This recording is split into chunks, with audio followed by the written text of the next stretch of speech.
What's up, y'all? It's Precious. We are back for Going Tiny Part 2. It's officially been 5 years since I started my build. If you did not see it, definitely go check it out. Going Tiny Part 1, where I basically converted a shed and turned it into a tiny house and put it in the backyard of my property in South Atlanta. I now run a company where we design, build, plan, help with permitting and all of that for accessory dwelling units, aka ADUs, aka backyard tiny homes. I appreciate you because you were one of our very first Georgia clients. And I think I had mentioned that to you as well, which means a lot to me because I don't think everybody knows you and I, we go way back. Like when I first moved to Atlanta, Darius was one of my very first contacts, my very first friends within my network, and connected me to so many other people within the city as well.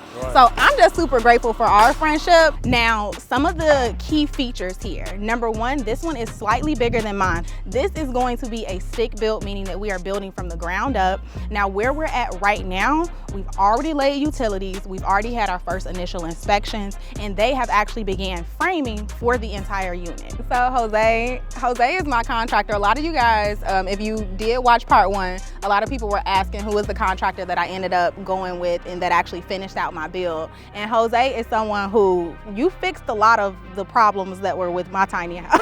We are behind schedule, we are over budget, and the initial contractors that I brought on to complete this project, I have fired and let go.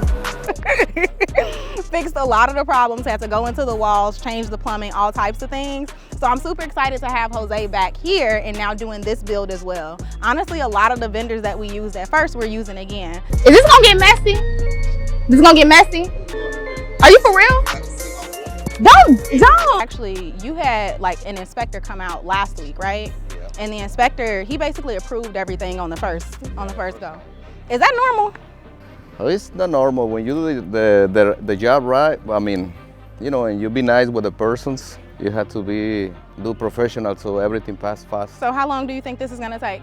To build it? To finish, like how much longer we got? Right now we're in the framing stage.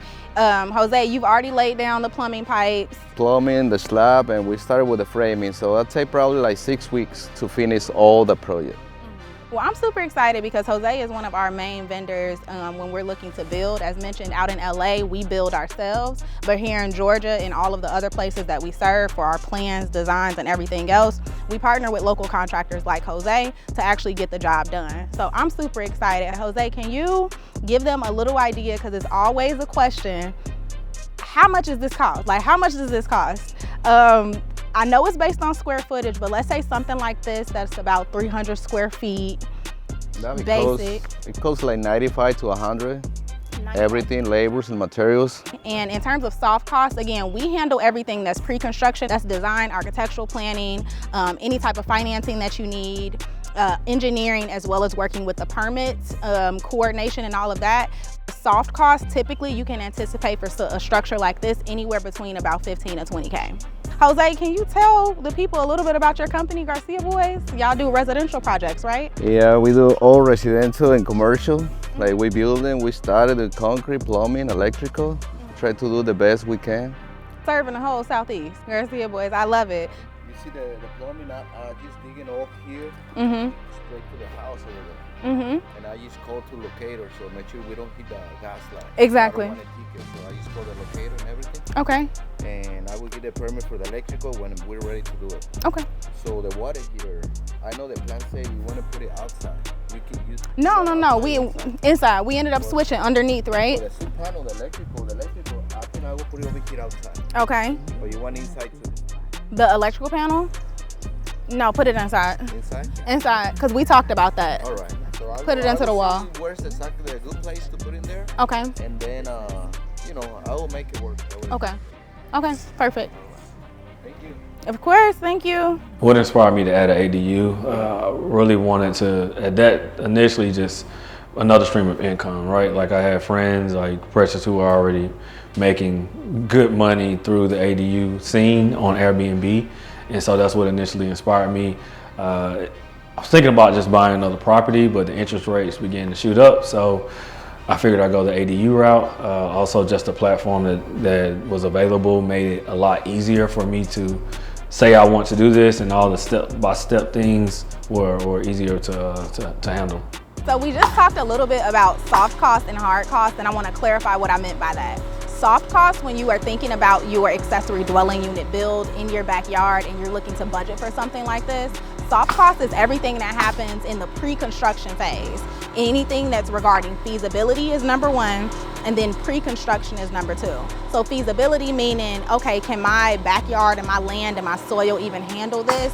Am I permitted to do this in a zone that's regulated? Who's gonna design something like this? Who's gonna draft up the plans, and who's actually gonna work with the city to get that permit approved? Who are the inspectors? All of these are the pieces and the factors that go into your soft costs. Even for instance, in certain places, and specifically here within Atlanta, more often than not, they're gonna require you to do a property survey. Licensed surveyors are also a part of those soft costs that you then have to factor in. And when you're looking at hard costs, those hard costs are then going to be the actual labor and materials for the construction. So that's everything that Jose is doing. So as he mentioned, with this 300 square foot build, you can anticipate about 95 to 100, 105 in terms of the hard costs, but soft costs for something like this ran our client at least $15,000 to about $20,000 when they factored everything in from our price and our service point of doing all of the pre-construction planning, the permit fees from the city, and then of course any type of licensed surveyor or land grading that needed to take into account.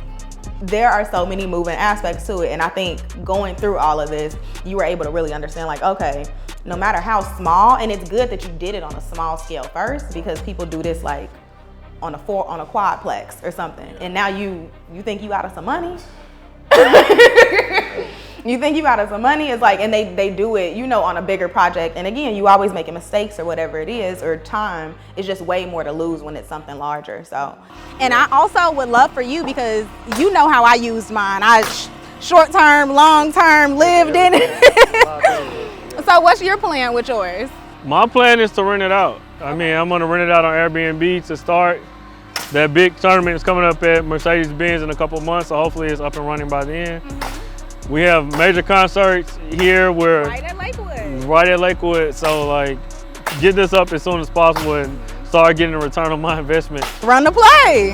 And then honestly, it's like a little bit, I would even say less of an investment when you go this route versus trying to buy an entirely new property, stand that up, furnish it, new mortgage, all of that good stuff. Right.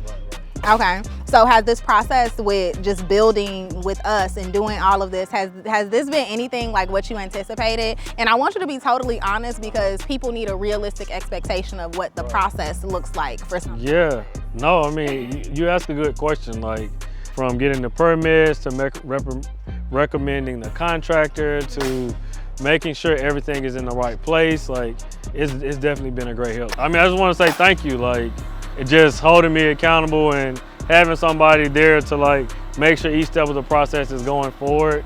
Yeah, I mean, it wouldn't be possible, because I know with my schedule and things I have going on, like having that support system is very important, and like this company has been able to do that for me every step of the way. So thanks. End to end, really. End to end. Well, it's not the end, it's still early. Yeah, we're in the middle of it, but beginning of the we gon' show y'all when it's all up and running. And then I think the really cool piece about this, because you know the main differentiator is you're building from the ground up. Yeah, that's ground up. Exactly. It's a little better than mine. So I think Darius's entire project is gonna be really, really cool, and it just shows you the different avenues or ways that y'all can actually make this happen.